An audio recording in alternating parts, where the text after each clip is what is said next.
Hello guys, good morning, magandang araw, magandang umaga po sa inyong lahat mga kakogi.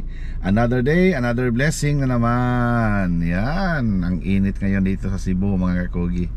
Guys, sa araw na ito, meron tayong kaming ipapakita sa inyo yung paggawaan ng tari. At saka mamayang, kung matuloy kami guys, mamaya diretso kami sa Courtyard Game Farm. Isa sa mga nag-champion ng ating paderby sa Kakugi. So ngayon guys, andito kami sa Cebu City. May bibisitahin tayo sandali.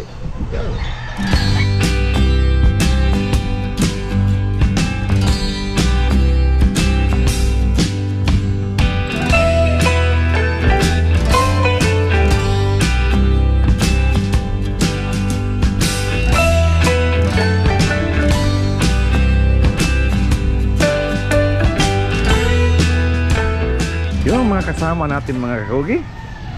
Sir Stephen, Gawa tayo ng tari. Boss Jojo. Good morning mga kakugi. Yun, parang nagkasinabot black lahat. Sir, si Antet, absent. Absent. Grounded. May ibang may ibang mission. Tumawa ng adobo. So, ito guys, pasok tayo. Na. Yun, so tingnan natin guys yung mga mga kakugi dyan na naghahanap kung saan pwede makapagawa ng mga tari. Dito lang, tingnan natin, kausapin natin, kilalanin natin. Yun.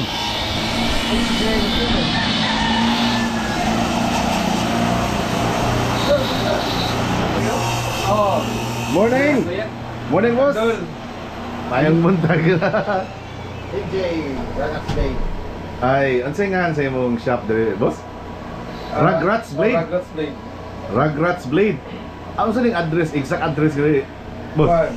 Espilita Street, Pahina, San Nicolas. Ayun, Espilita, Espilita Street, Pahina, San Nicolas. Pahina, San Nicolas. Boss, likod mo sa Kabila lang ng Chinese temple. Chinese temple ada. Ayun. Tingnan nyo guys. Ang pangalan mo boss, complete name ni mo? Rinaldo Lucero. Rinaldo Lucero. Ayun. Daming mga Lucero sa Compostela. Sa Sugod. Sugod. Dan Bantayan. Itong paggawa ng tari, boss, matagal ka ng ganitong negosyo? Medyo matagal na din. Mga siguro about ang mga 20 years. 20 years na. Mo. So tested na talaga. Subok na. Dati kasi ako liburir lang ng tagawa ng tari. Pero ngayon isa ng owner. Yun. Upgraded. Ano bang mga iba't ibang klaseng mga materials or ang ginagamit sa paggawa ng tari, boss? Marami tayong mga materials na ginagamit ngayon. So far, yung pinakamaganda talaga ngayon is Solingen. Opo. Brand yan, brand? Brand yan.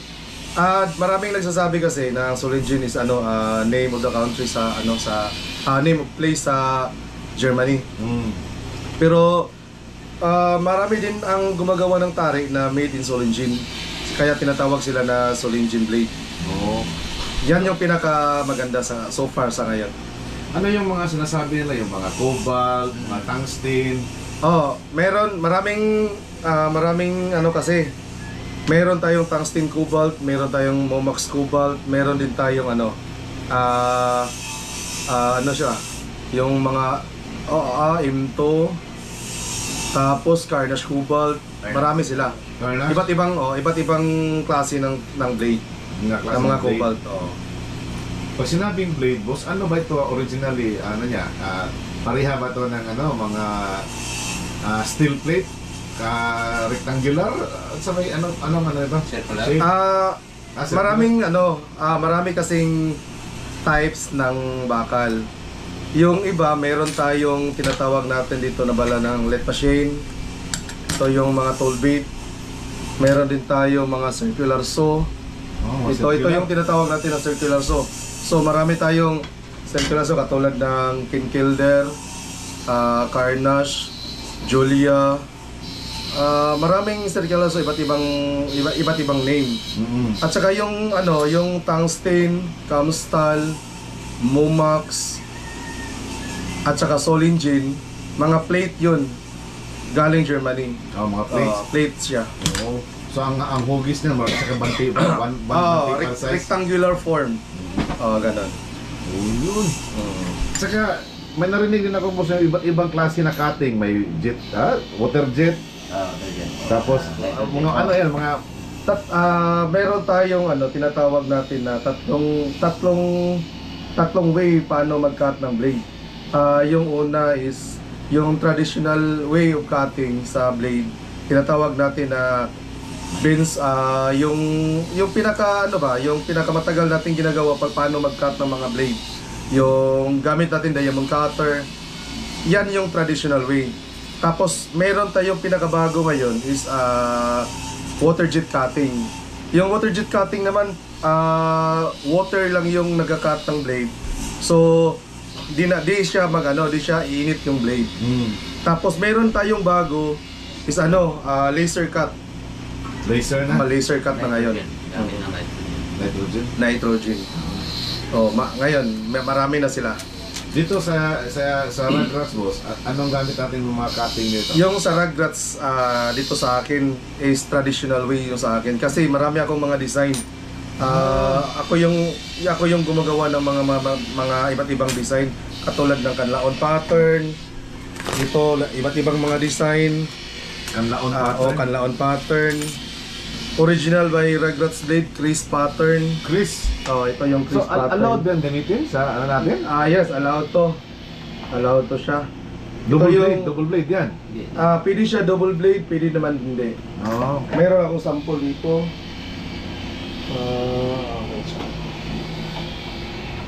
Di pala. Saan? Esquesos. Nalala ba sa?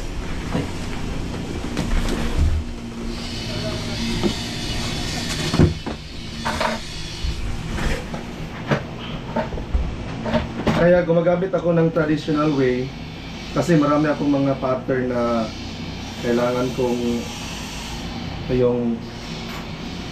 yung Chris. Chris pattern. Chris pattern. So ito boss, hindi ito double blade or double blade to? Semi-double. Semi-double. Ito naman yung kanlaon pattern. Ito naman kanlaon pattern. Ano bang pinag-iba nito sa mga boss? 5 point, no? Anong pinag-iba nito sa mga ibang mga pattern? Ang pinagkaiba niyan, ang kanlaon pattern kasi parang naka-curve siya. Ito naka-curve siya dito, masyado siyang curve. Kung titingnan mo, naka-high point na siya. Ito yung pinakasikat ngayon sa Negros. Ito yung kanlaon pattern, ginagamit nila doon. Kasi marami silang na-amaze ng ganitong design. At saka dito naman sa Cebu, kahit dito sa Cebu, marami din gumagamit ito. Katulad ni Idol Orange Game Farm, nagandahan siya talaga dito. At saka yung regular na mga pattern, ito yung mga regular cut. Ito, medium point lang to siya. So ito yung tinatawag natin na regular cut. Ito yung pwede sa makat sa sa water jet cutting or sa sa hydrogen cut. Ito naman yung Daido. Daido Black Japan. Ito yung pag-cut ng water jet cutting. Makikita natin napakalinis ng pagka-cut ng water jet. Talagang maputi siya. Ito naman yung pag-cut ng traditional way. Ito, traditional way to pag-cut. Maganda din. Di siya nasusunog. Ito, ganyan. Ito, ikakat to siya sa sa traditional way ng cut. Yan. Standard din ba ang nipis niyan, boss? Ang kanipso niya? Depende. Kasi depende kasi yan sa sa customer. At depende din kasi yan sa sa nagpapagawa ng tare. Meron kasi yung iba mas gusto nila yung mga makapal. At saka meron din silang gusto talaga nila yung matipis. Katulad dito, topensero. So itong topensero, pwede ito sa sasaka at saka sa stag. Ang 2.5 naman ito, katulad nito, 2.5 medyo makapal. Pwede ito siya sa kaklang only. Cut lang. Tapos mas mabigat na siya, boss, no? Mas mabigat siya kung kumpara doon sa ano sa 2.0. Tapos yung ano niya, boss, yung length niya. Yung length naman is depende yan sa gopper. Kasi meron kasing gopper na ayaw magkabit ng mga tarik na mga mahaba. Meron ding gopper na gusto talaga yung mga mahaba. So mag-relay tayo sa gopper. Sa gopper na. At saka sa manok siguro, boss, no? Sa height ng eel, sa paa sa manok. Depende din. Kasi meron din kasing manok na kahit na mahaba yung paa nila. At saka yung mahaba kasi hindi talaga standard na kakabitan natin ng mahabang tarik. Kasi meron kasing ibang mahaba yung paa ng manok tapos kailangan talaga maiksi yung tarik. Kasi pag mataas yung paa niya at saka lagyan pa natin ng mataas na tarik, parang mag-ano na siya, di na siya tatama. Lalampas na. Lampas na siya. So yun. Iba-iba pala yung mga ano. Iba't iba. Ano yung boss? Pinaka maiksi na gawang tali? Ano, 3 point? Dito sa Cebu, yung pinakamaiksi natin is 3.5. 3.5. Yung Standard sa ba? Leyte, yung pinakamaiksi nila doon is 3.0. Sobrang iksi. Sobrang iksi na talaga. Parang Standard. standard. Parang ang standard, 3.8, gano'n.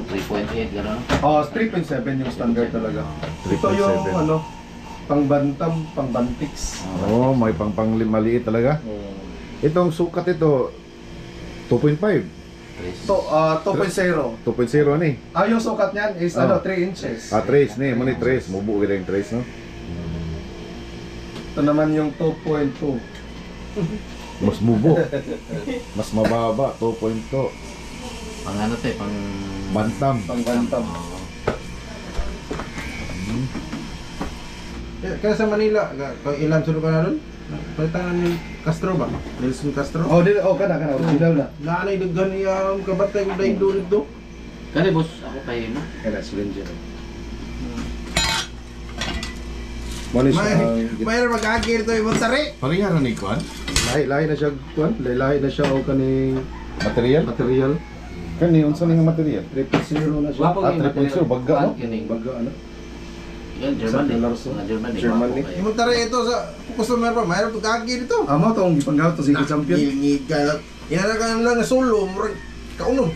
Mo ni siyang kuan Mga scientist lagi ta. Itong mga patterns. Mo ni Naon. kuan gid siya, dili siya sa Kani primero, mo na siyang sa Negros nga ngani kataas. Ano ba? Mo na siya ang sanggup jud nila. Sanggut, samurai. Ito na sa una nga. Kani mga long knife. Ngani. Mana ako kinahanglan jud ko mga kwan traditional way pag-cut jud kay okay. customize man ako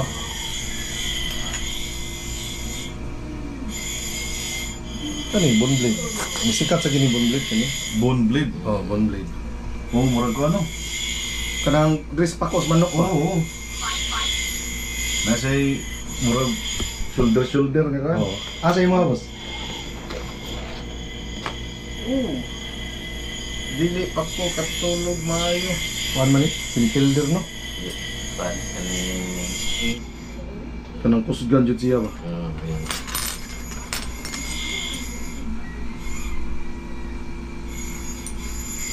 Kani adjust na ba mo gani kay mag-adjust na sa mga high point, medium point. Dili ako sa Kanang gwapo sa gani siya. Kani siya man siya ang diri sa kwan. Sa Negros man nga pattern gud. Mga tagkas kayo. Ang supplier nako sa Solingen Solingen si Kwan nasa Germany, amigo sa ni Boss Jojoy. Si Jamdalski. Naron nagi sa Germany gud. Siya supplier metal. Wapo kaya mga metal eh. Wapo kay blade ang German eh. Di bintag blade. Sulinjin gud Na siya pagkuron nga Turya gud yung nigawas karon nga mga Kwan. Katong guhima. Guhima nga lagari indo tayo. Lagari. Wapo kayo. Amo kala ko taga presyo Mas siya. wapo magid ang lagari. Wapo jud. Guys, kung gusto nyo maka-acquire or mag-inquire regarding sa mga tari dito kay kay boss, Ikaw na bala pwede sa- kayong mag-contact Ako na bala para diretso sa Nga kanyang nila tara na kulay. Facebook account. Ito yun. Globe finish. Yeah. NJ Rugrats Blade. Globe finish. Nga na, magpakpak naman sa to. Mas gwapo ni. Oh, mas gwapo gini siya. Kani siya kinkelder niya. Gwapo sa kid-kidler eh. Pero mas tindo eh. Sulit dyan. King Mas Kildare. marag ka lang. Marag mo gilok eh, magilok tayo. Gilo. Kasanday ito ka.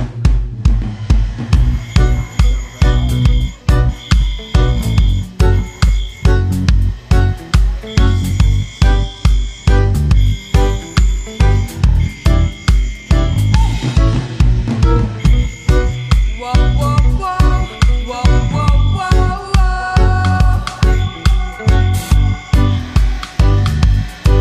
Whoa, whoa,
Matanong ko, boss, ilan ang 4,550. empleyado mo dito, boss?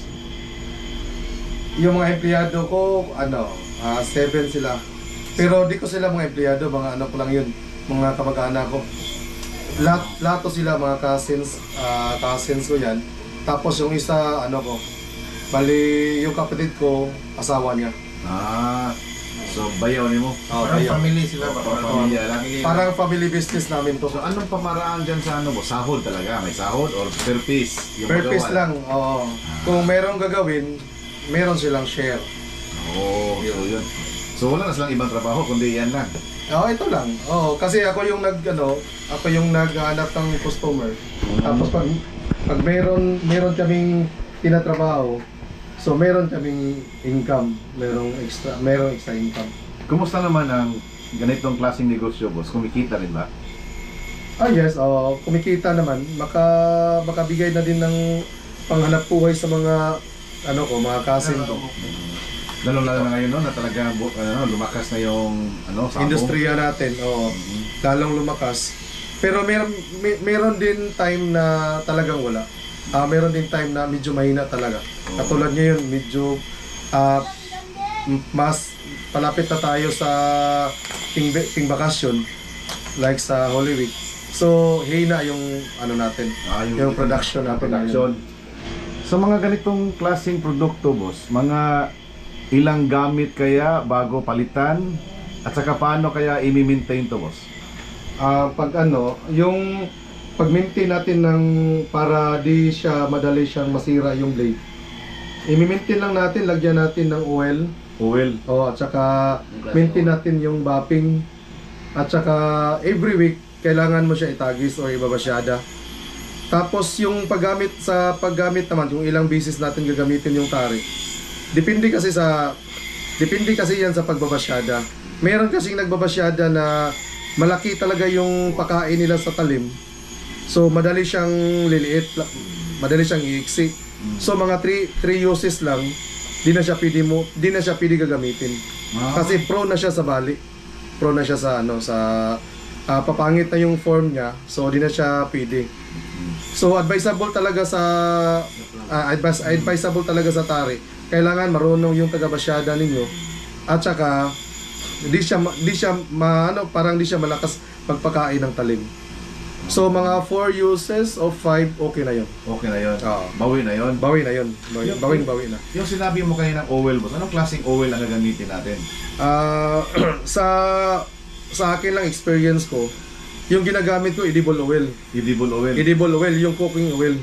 Yan yung pinakamura na ginagamit natin. Mas affordable talaga. Oo. Ibabad nyo lang. Iba kasi, boss, may nakita ako na ginagamit yung parang sinturon. Belt. Parang ginaganon-ganon ba? Pagtagis yun. Anong tawag yun, boss? Yan tinatawag natin na leader na saan. O pangtagis lang yun, pangpabuhay ng talim. Okay. Para pangtanggal ng mga alibaba sa talim natin. Sa talim ng blade. Tsaka yung iba naman, boss, gumagamit ng parang puti na parang sabon. Ano yun? Tinatawag yung metal polish. Metal Pangpakinis ng blade. So, pwede rin gamitin yung pang maintenance. Pwede naman, pero mas maganda sana yung oil na kababad siya. Pang maintenance lang yun. Kasi yung metal polish kasi, ginagamit lang natin yan pag madumi na yung tari natin. So kailangan natin i-metal polish para ikintab na rin ulit. Ano yung sabi mo ka na basya? Ano yung basya, boss? Basyada. Basyada. O pag binabasyada kasi natin, yung talim niya, meron siyang matitirang mga alibaba. So kailangan natin itagis natin sa like F-deck or yung leader na saan. Okay. So kailangan natin itagis para matanggal yung mga alibaba nito ng blade. 4 to 5 uses. 4 to 5 uses, okay na yan. Good na yan. Pagawa na ulit ng bago. Yung iba nga to, dalawang gamitan lang. Yung marami talagang pera. Dalawang gamitan lang, dispose na nila yung tari nila. Yung ibig sabihin niya, kanina, yung pagkuha ng hindi masyadong dito. Yung na may murag na groove. hindi dito lang ba? Mas malaki pa yung Malaki yung talim. Malaki pa. Higit pa nipson. Yung lumaki yung talim, pag dali lang. mayroon kasi taga-basyada na walang essence sa parang walang passion sa pagbabasyada. Basyada lang as long as na mayroon na siyang talim. Di na tiningnan yung forma ng blade kung maganda pa ba siya o hindi. Yan yung pinaka number 1 na reason bakit na bali yung tari natin. Dapat rin ba, boss, na after gamitin, basyadahan agad? Depende din. Kasi meron naman kasing fight ng manok na madali lang, yung fastest kill. So pag fastest kill, pag tiningnan mo, maganda pa yung talim dito sa dolo niya at saka yung sa blade niya. So itagis mo lang. Hindi siya advisable na ibasyada agad. Pwede naman itagis, meron naman tayong tagisan. Yun. Kaya lumalabas yung mga F-deck sharpening stone, F-deck, yung mga spider ko, yung mga feather, yung mga mga leader sharpening. Yan ang labasan yan. Para doon sa single na gagamitin lang natin, tapos ibasyada lang natin, itagis lang natin. Yun. May tanong ako, boss. Boss, tumatanggap kayo ng Babasyada? Oo. Tumatanggap din kayo. Tumatanggap kami ng pabasyada. Pabaid lang. Luzon, Visayas, and Mindanao. Pina-LBC lang nila sa akin dito, yung taga Maynila kasi dito nila pinabagsak yung mga ibabasyada nila. Okay. So, yung isa, 25 pesos yung isa. Ang isa, 25 pesos, yung isa. basyada. Shoulder na nila yung shipping. Shipping.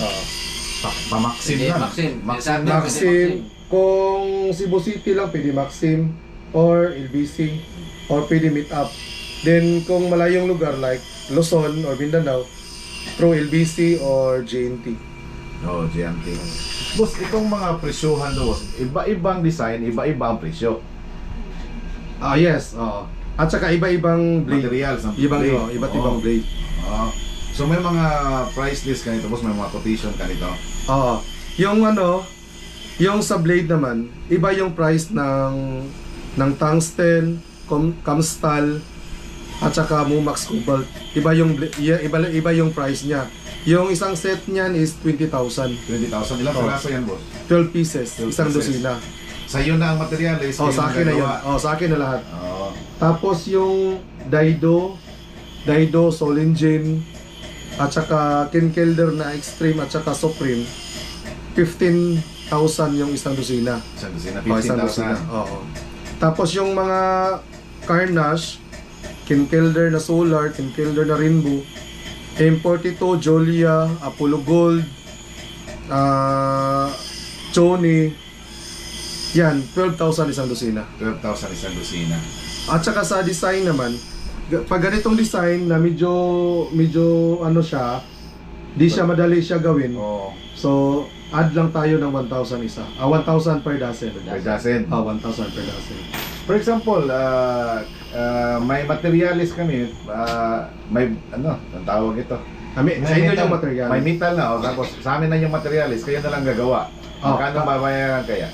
Katulad nito, Oo. kay Sir yung blade. Oh, kasi Stephen, no. So, ang singil ko nito is 650 per piece. 650 per piece. Pre-cut na ta. Pre-cut na siya. Pre-cut na. Sa pre-cut na. Sa pre-cut siya, 650 per piece. Wow, Pero kung halimbawa isang buong circular saw, Oo. Siya pang magkakat. ako pa yung magka-cut, so additional tayo ng 50 per piece. 50 pesos per Yes, piece. 50 per cutting. piece. Per Para cutting. sa cutting. Para sa cutting na yun. Tapos ang gamit nating cutting is traditional. Traditional way. Meron din tayong pre-cut, pero di talaga ako nag-advise ng mga water jet cutting kasi malayo pa. Manila pa yun. So abutan tayo ng mga 10 days bago dumating yung Tama. So di tayo makapag-rush. Oo. So usually, boss, pag may magpapagawa, sa'yo na lahat materialis, mga ilang araw kaya? Isang dosina. Isang dosina. Yung isang dosina, kung talagang i-focus ko sa pagtatrabaho ng tari sa isang dosina, yung isang dosina is isang 2 days lang yan. 2 days lang. 2 days lang yan. Pinaka na yan. So ready to use na yan. You're ready to use na yan. Isang dosina. Yun. So yun, mga kakugi, ha, narinig nyo, ha. So at least first time natin na ma-vlog na ganitong klaseng negosyo sa industriya ng pagmamahal. So yun guys, maganda itong nabisita natin. So sa lahat ng mga nagtatanong, ito na yung kasagutan guys. Tari Meter, NJ Ragrats, Lucero. Ano, 20 Blade, years, no? 20 years na sila sa... 20 years na sa industriya. General message para sa mga viewers natin. Maraming salamat sa kakugi natin. Maraming salamat din sa mga viewers at saka sa mga customer ko. Maraming salamat. At saka isa lang yung masasabi ko. Ingat lang kayo sa mga scammer. Marami tayong mga fake na mga blade at saka mga fake na gumagawa ng tari. Kaya ipagpatuloy natin ang pagsubaybay sa mga totoong gumagawa ng tari sa industriya natin. Maraming salamat po. Yun. Joseph, kano sa pick-up ni mo ha? Ipabuhat. Dali lang guys. Gato. Ano ko lang, punta dito. Siguro bukas tapos na to. Ayun. Boss Jo, recommended by Boss Jojo. Recommend ko to kasi itong blade na to ginagamit doon sa yung manok pinadeliveran ko doon sa Manila. Parang 6 silang beses na solo champion doon. 4 na beses sa stag at 2 beses sa kak. So tested talaga to. Kaya nga nag-recommend ko dito sa mga kakugi ko na doon tayo. Yun. Tested, magaling pa. Kaibigan natin. Yun. Legit. Legit. Yun. Saka dali kausapin mga kakugi. Matin-atin ra. Ganito, mato-ato ra. Matay tayo. So yun mga kogi ha, sa lahat ng mga nagtatanong ng legit na pagawaan ng tari. Kung napapansin nyo guys, wala tayong masyadong binibisita, ini-endorse na pagawaan ng tari. This is the first time. Dito tayo pabalik-balik mga kakogi. Boss, thank you kayo boss. Thank you. Maraming salamat. Maraming salamat. So guys, Maraming salamat sa panonood ninyo. Sana may napulot kayong magandang education ba mga tao yun? Sana may napulot kayo guys sa episode ito. Maraming salamat po sa inyo lahat. Tandaan palagi, basta magkugi, dunay maani. Okay!